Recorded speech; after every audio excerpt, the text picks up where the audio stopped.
We are used to seeing things from a particular point of view. That is, from a particular frame of reference. And things look different to us under different circumstances. At the moment, things look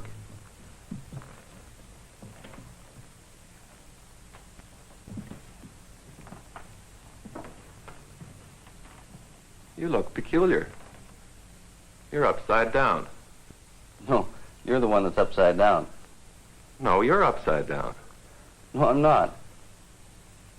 He's the one that's upside down, isn't he? Well, let's toss for it. All right. Okay.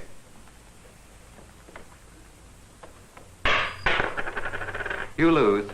He's the one that's really upside down. You better come into my frame of reference now. All right.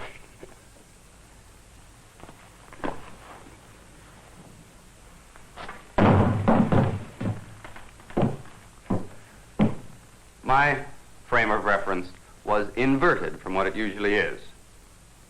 That view of things would be normal for me if I normally walked on my hands.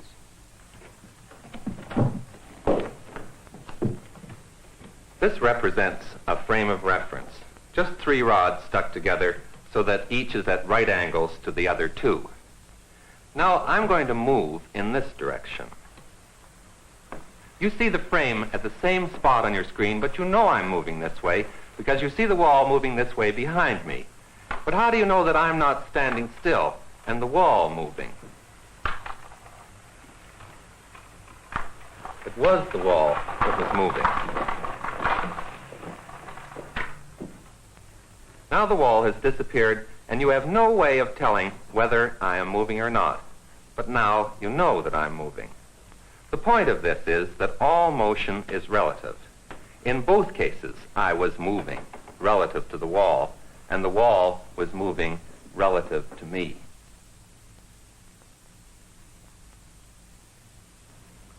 All motion is relative, but we tend to think of one thing as being fixed and the other thing as being moving. We usually think of the earth as fixed, and walls are usually fixed to the earth, so perhaps you were surprised the first time when it was the wall that was moving and not Dr. Hume. A frame of reference fixed to the earth is the most common frame of reference in which to observe the motion of other things. This is the frame of reference that you're used to. The frame is fastened to the table. The table is bolted to the floor is anchored in the building, and the building is firmly attached to the earth. Of course, the reason for having 3 rods is that the position of any object, such as this ball, can be specified using these 3 reference lines. This reference line points in the direction which we call up, which is a different direction here than it is on the other side of the earth. And these 2 reference lines specify a plane, which we call horizontal or level.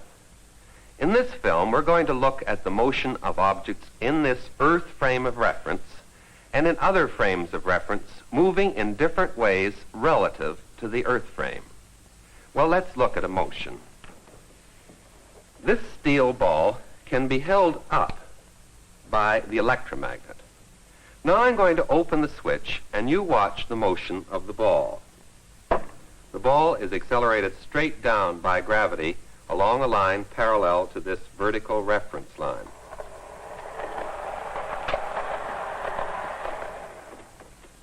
As you can see, the electromagnet is mounted on a cart that can move. And I'm going to do exactly the same experiment that Dr. Hume did, but this time while the cart is moving at a constant velocity. The cart is pulled along by a string which is wound around this phonograph turntable, and that pulls it with a constant velocity.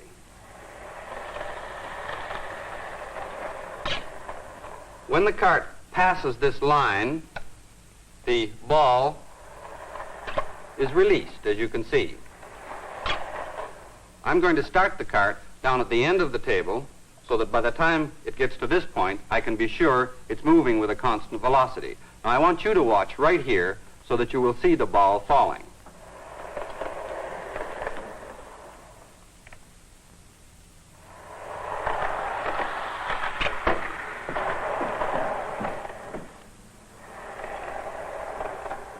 I think you can see that the ball landed in exactly the same position that it did before. when Dr. Hume did the experiment with the cart fixed. But this time, the ball could not have fallen straight down. Let me show you why.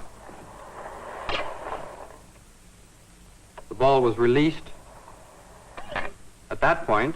If it had fallen straight down, because the cart moves on in the time that it takes to fall, it would have landed back here somewhere. But it didn't. Now I'm going to do the experiment again. And this time, I'm going to let you watch the motion through a slow motion camera, which is fixed here. As the cart moves by, the ball will fall, and you can watch in the slow motion camera.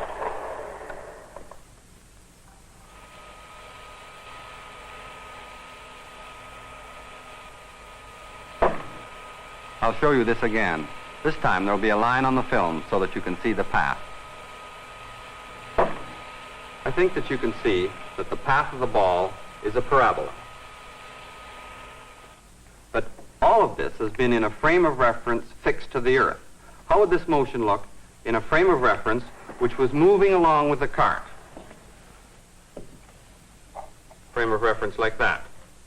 Well, so that you can see what it looks like, I'm going to fix this slow motion camera so that it moves with the cart.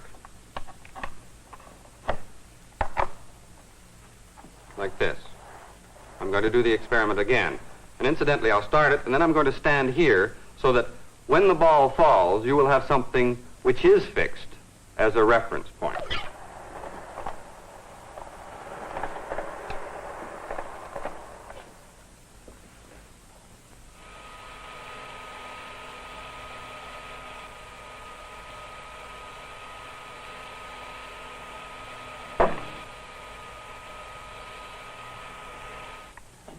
In the moving frame of reference, I think you could see that the path of the ball is a vertical straight line.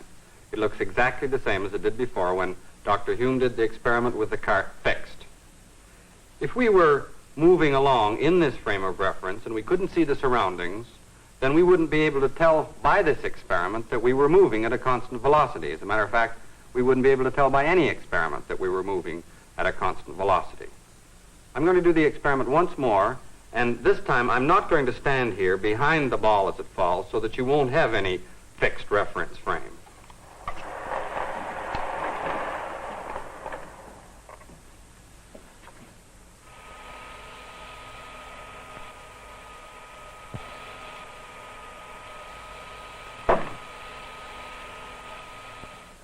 As far as you're concerned, that time, the cart wasn't necessarily moving at all. That time, when you couldn't see the background, then I think perhaps it was harder for you to realize that you were in a moving frame of reference. The important thing to realize here is that all frames of reference moving at constant velocity with respect to one another are equivalent. Dr. Ivy showed you what the motion of the ball that was released from the moving cart looked like in the earth frame of reference and in the cart frame. The motion looked simpler from the cart. Now I want you to watch the motion of this white spot.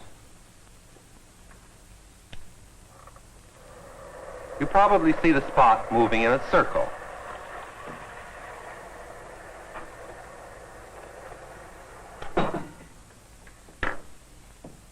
But this is what its path is actually like in the earth frame of reference. This is your normal frame of reference. You saw the spot moving in the circle because your eye moved along with the cart. You put yourself in the frame of reference of the moving cart. So you see, it isn't always true that we view motion from the earth frame of reference. When the motion is simpler from the moving frame, you automatically put yourself in that moving frame.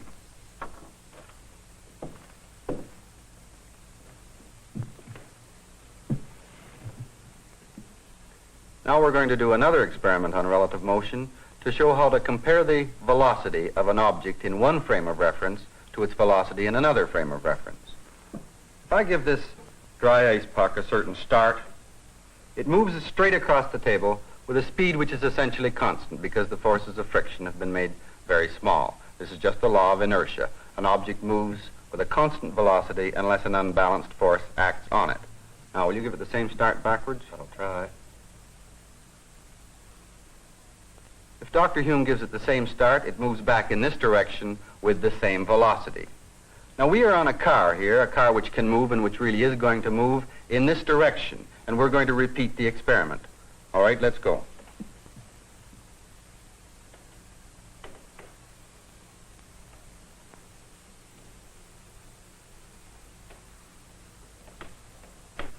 If we were making measurements here, then we would observe the same velocities, that is, the same experimental results that we did before. And so would you, because you are observing this experiment through a camera which is fastened to this cart. That is, you are in the moving frame of reference with us. But now we're going to do the experiment again, and this time you watch through a camera which is fixed in the Earth frame of reference. Now concentrate on watching the puck. Don't let your eye follow us. And I think you'll see that it'll move faster that way and not so fast this way, relative to you and relative to the wall behind.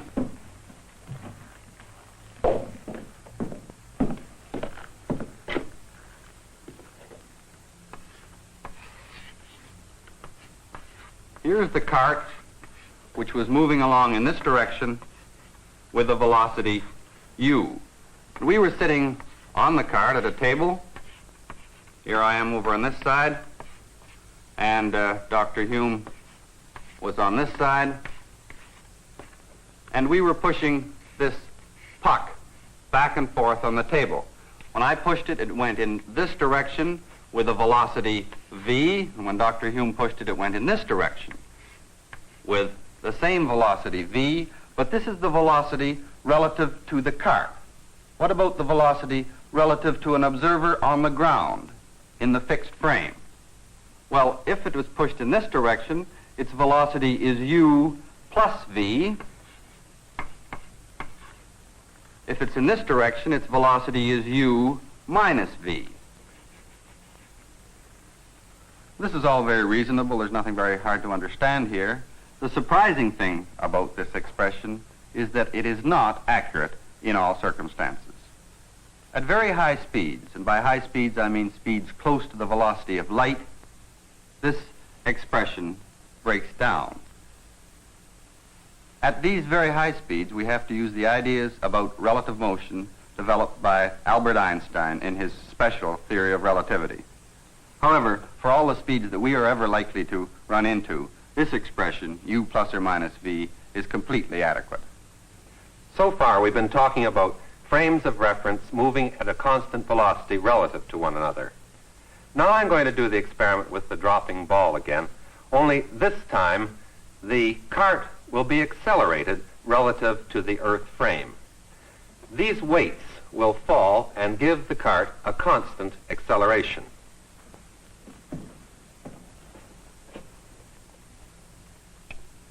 I'll put the ball up, and then I will release it. The motion is very fast, and I want you to watch at the point where the ball is released from the fixed camera. Ready? I don't know whether you saw that or not, but the path of the ball was the same as it was before, only this time it landed in a different spot. This is because the car kept on accelerating in this direction as the ball was falling. Now I'm going to let you see it again with the slow motion camera fixed onto the cart.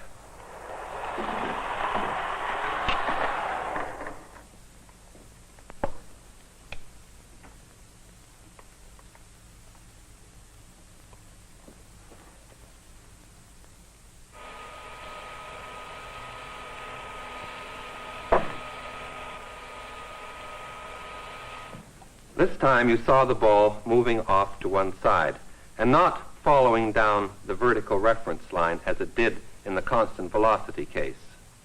Now suppose you were in this accelerated frame of reference. How could you explain this motion? Gravity is the only force acting on this ball, so it should fall straight down. But if the law of inertia is to hold, there must be a force pushing sideways on the ball in this direction to cause it to deviate from the vertical path. But what kind of a force is it? It isn't a gravitational or an electric or a nuclear force. In fact, it isn't a force at all as we know one. So we're left to conclude that since there is no force that could be pushing in this direction on the ball, that the law of inertia just does not hold. This is a strange frame of reference. We call a frame of reference in which the law of inertia holds an inertial frame. The law of inertia holds in the Earth frame of reference, so it is an inertial frame. The cart moving at constant velocity relative to the Earth is an inertial frame. But the cart which is accelerated is not an inertial frame. Because the frame of reference that we're used to living in is one in which the law of inertia holds, when we go into a non-inertial frame, like the frame of the accelerated cart, our belief in the law of inertia is so strong that when we see an acceleration of the ball sideways, we think there is a force causing it. So we make up a fiction that there is a force. And sometimes we call this a fictitious force. Fictitious forces arise in accelerated frames of reference. The frame is accelerated in this direction, so you in the frame see an acceleration of the ball in this direction, and you say that there is a force causing it.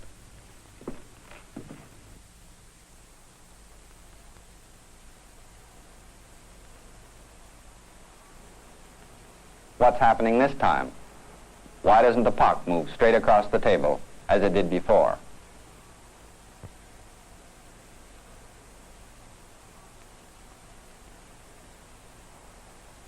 As you can see, it doesn't. So, if we believe in the law of inertia, then we must believe that there is an unbalanced force to change the velocity of the puck. But this puck is nearly frictionless. So what can be exerting this unbalanced force on it? Suppose that you watch the motion, this time, through a camera which is fixed in the Earth's frame of reference.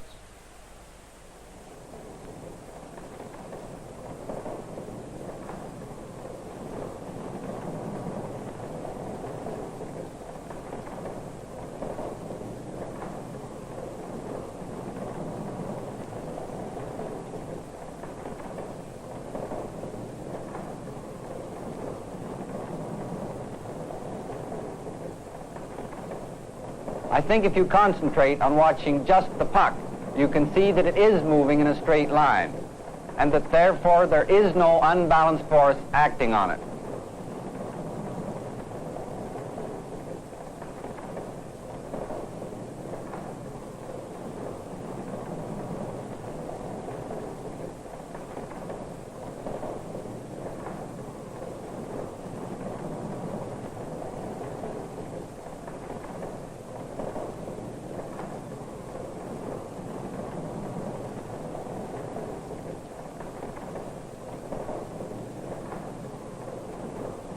Now we're going to stop this rotation so that I can talk to you about what is happening here.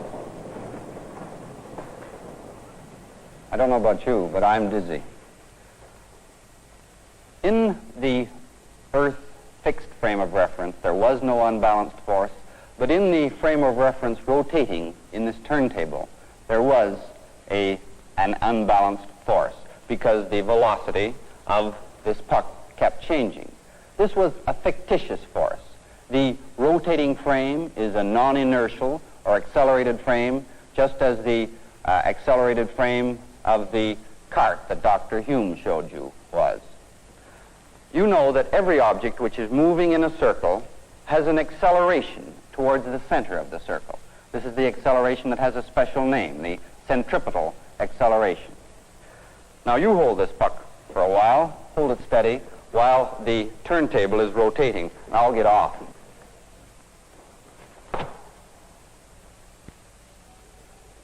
Are you ready?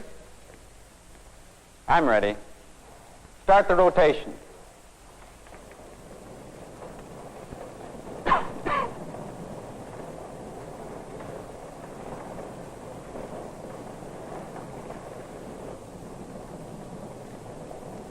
You can see that now the puck is moving in a circle.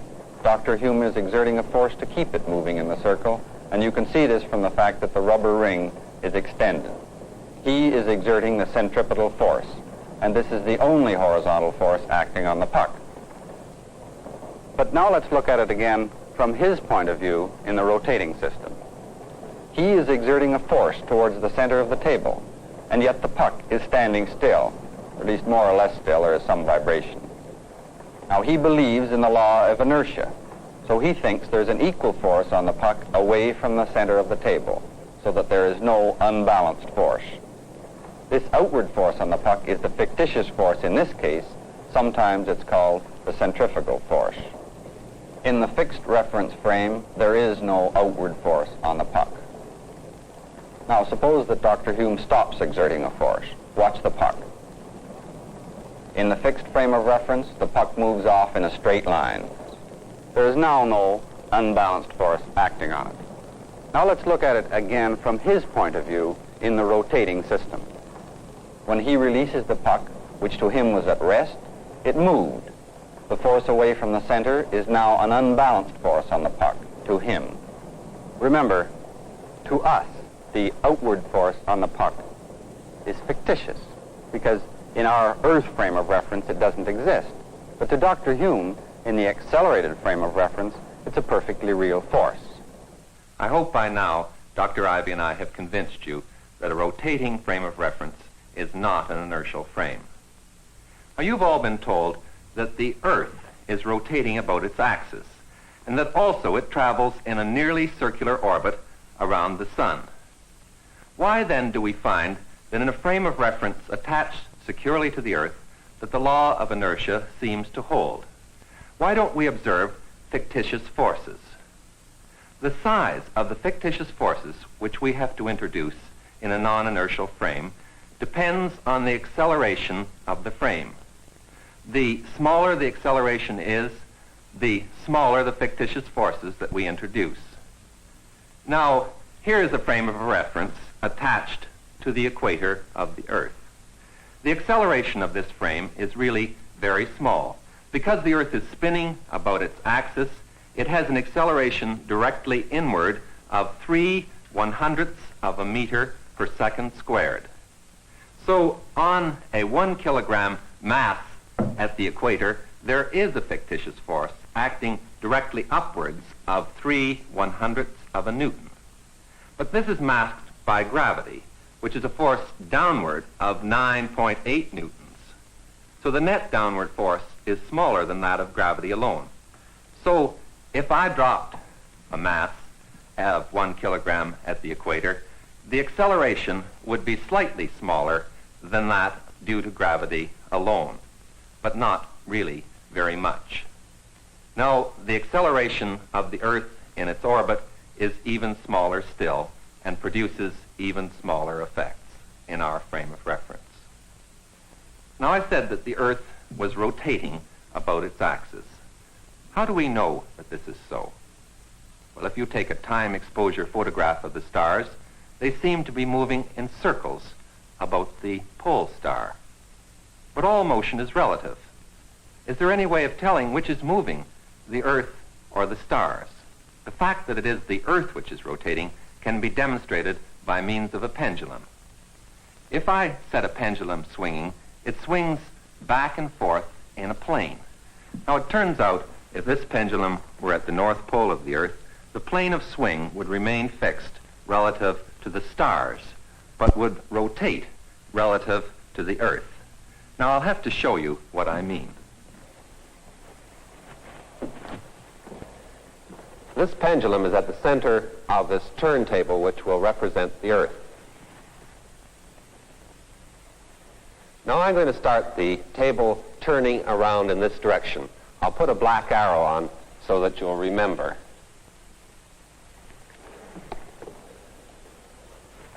All right, start the rotation.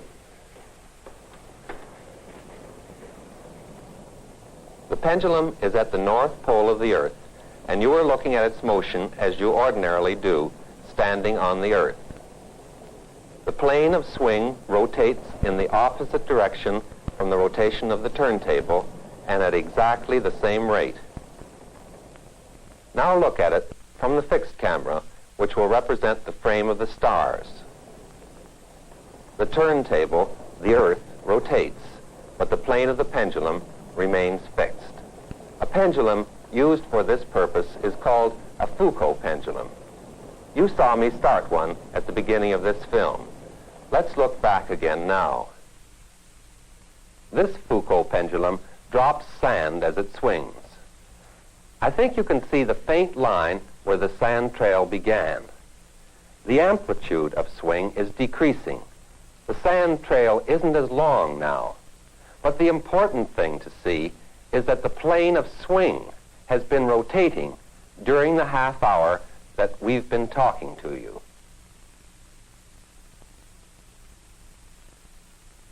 An inertial frame of reference is one in which the law of inertia is valid. All frames of reference moving at a constant velocity with respect to an inertial frame are also inertial frames. We use the Earth as an inertial frame of reference, but it is only approximately one. It has a small acceleration with respect to the stars, for example. The frame of reference of the stars is the best we can do when we look for a frame of reference which is, for all practical purposes, fixed. An accelerated frame of reference is not an inertial frame. And when we are in an accelerated frame, we have to introduce forces, which we call fictitious forces, in order that the law of inertia and the other laws of physics don't change.